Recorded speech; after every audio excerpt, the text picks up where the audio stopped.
Olá, queridos, tudo bem com vocês? Nós estamos de volta, tá bom? E agora eu quero finalizar essa primeira parte aqui, que é essa avaliação geral do estado do homem debaixo do pecado, tá bom?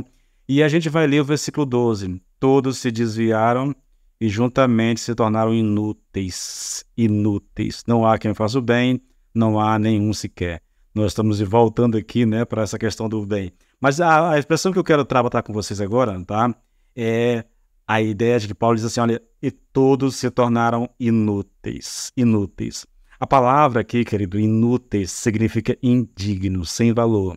No original grego, essa palavra tem um sentido de corrompido, né? Ou seja, alguma coisa que está estragada. A ideia é, uma fruta estragada é uma fruta inútil, sem valor. É esse o ensino aqui. Paulo diz que essa é a condição da humanidade, por estar debaixo do pecado ou debaixo do poder do pecado. Ela é como uma fruta estragada. É forte isso, né?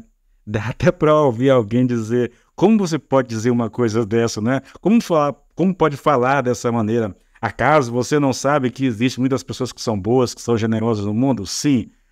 Eu tenho certeza que esse é um discurso que está na ponta da língua de algumas pessoas quando ouvem essa mensagem de Paulo. E aqui eu concordo com você, tá bom?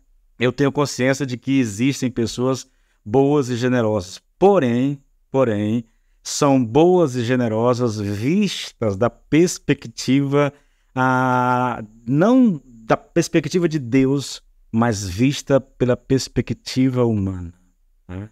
Então eu concordo que há pessoas, de acordo com a perspectiva humana, de que são boas e generosas, mas da perspectiva de Deus, o que Deus tem para dizer é: não há nenhum sequer, não há, de forma alguma, todos se tornaram inúteis, é o que Deus diz, corrompidos, estragados. Bom, queridos, é importante que a gente tenha consciência disso, né?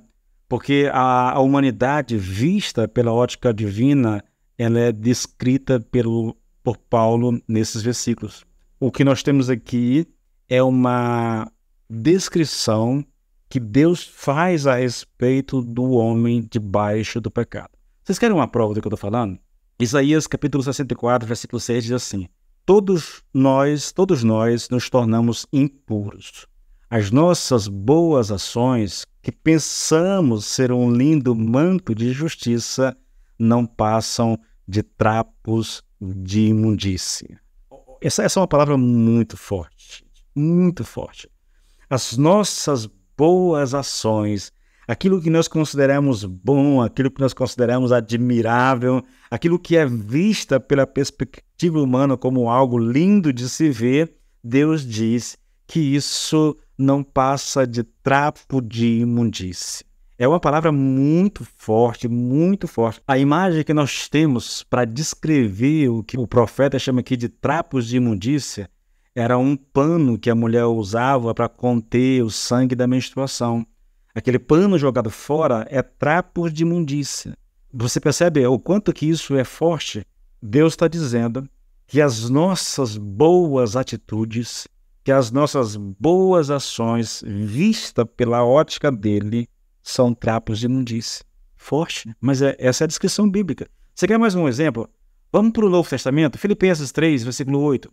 Sim, deveras considero tudo como perda, por causa da sublimidade do conhecimento de Cristo Jesus, meu Senhor, por amor do qual perdi todas as coisas e as considero como refúgio. A palavra refúgio aqui, em algumas traduções, ela está lixo ou esterco, né? Eu considero essas coisas como esterco para ganhar a Cristo.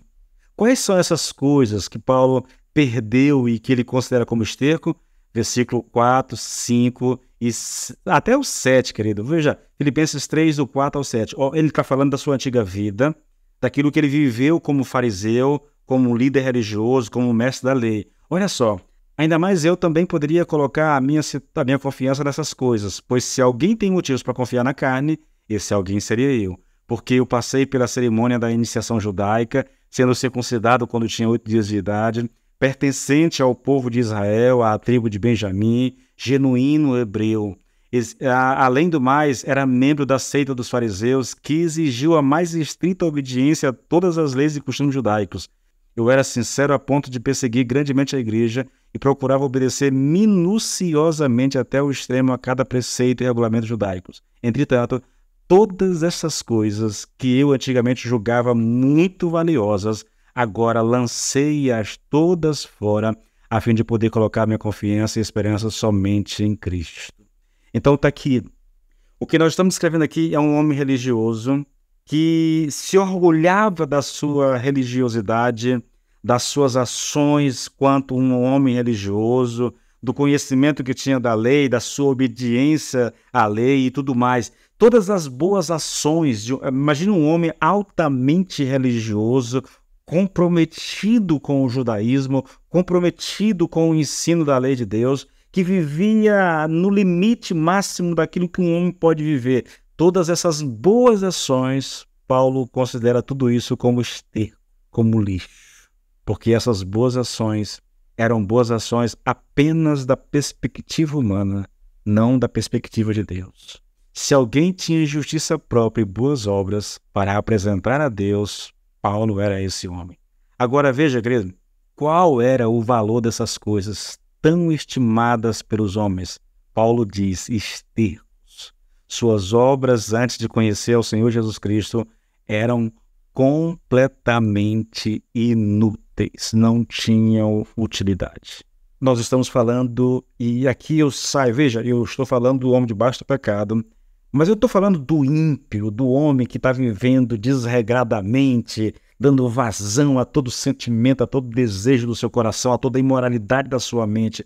Eu estou falando do homem religioso que está vivendo, repito, no limite máximo da sua religiosidade, fazendo tudo aquilo que ele acha que é o certo e tudo aquilo que a sua religiosidade exige. Se fôssemos nos nossos dias, esse homem era um homem que estaria em todos os cultos, em todas as reuniões, estaria envolvido com os ministérios, estaria falando de Cristo para as pessoas, estaria contribuindo com seus recursos, dando o seu melhor, dando o seu tempo, seus recursos, dando de tudo de si em prol de uma causa, da religiosidade dele. Isso era Paulo. Ele chegou a matar no nome da sua religião, achando que estava agradando a Deus. Tudo isso é religiosidade. Tudo isso era visto como boas obras. E tudo isso, Paulo diz, era esterco. Sabe o que é esterco, não sabe, querido? Era isso. Não tinha valor diante de Deus. Essa é a descrição que Paulo faz. Não há justo nenhum sequer. Não há quem entenda, não há quem busque a Deus. Todos se desviaram, juntamente se tornaram inúteis. Não há quem faça o bem, não há nenhum sequer. Nenhum sequer. Essa é a situação do homem. Isso aqui é o homem debaixo do pecado. Não importa se esse homem é um ímpio, vivendo intensamente a satisfação dos desejos do seu coração, ou se esse homem é um religioso, vivendo intensamente a sua religiosidade. Se ele não conhece a Cristo, se ele não nasceu de novo, se ele não é uma nova criatura, suas obras são trapos de imundície.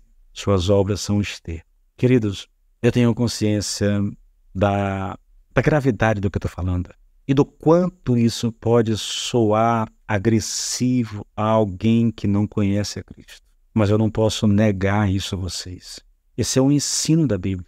É isso que a palavra ensina. Está registrado aqui, querido. Meu chamado é para pregar todo o conselho de Deus. Não posso fugir. Minha oração é que Deus te ajude, te dê graça. E que você, se está longe do Senhor, volte-se para Ele o mais rápido possível. Deus te abençoe e até a próxima.